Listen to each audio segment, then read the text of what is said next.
2016 সালের এসএসসির প্যানেল চাকরি পাওয়া প্রায় 26,000 শিক্ষক ও শিক্ষাকর্মীর চাকরি বাতিল করেছে দেশের সর্বোচ্চ আদালত।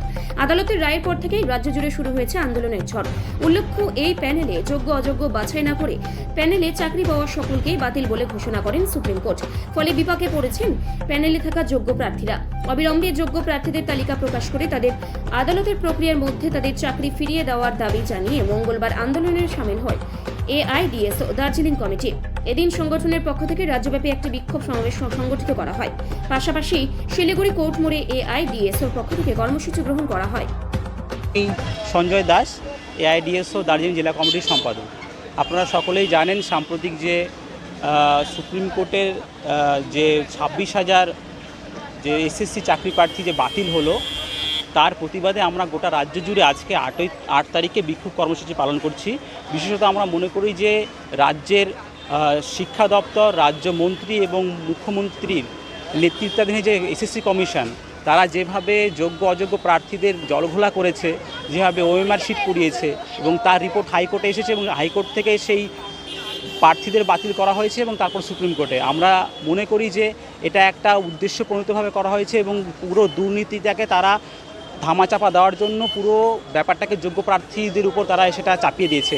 আমরা মনে করি এটা অত্যন্ত অমানবিক এবং আমরা চাইছি গোটা রাজ্য জুড়ে শুধু ছাত্র না, সকল যারা সুবুদ্ধি সম্পন্ন মানুষ তারা সবাই এই শিক্ষা বাঁচানোর দাবিতে আসুক। আপনারা দেখতেই পাচ্ছেন রাজ্যের শিক্ষার অবস্থাটা কি। 8,260টা স্কুল বন্ধ হয়ে আছে, তারপর যদি 26,000 শিক্ষক যদি নিয়োগ বন্ধ হয়ে থাকে, যদি বাতিল হয়ে যায়, তাহলে শিক্ষা ব্যবস্থা পুরোপুরি ধসে যাবে।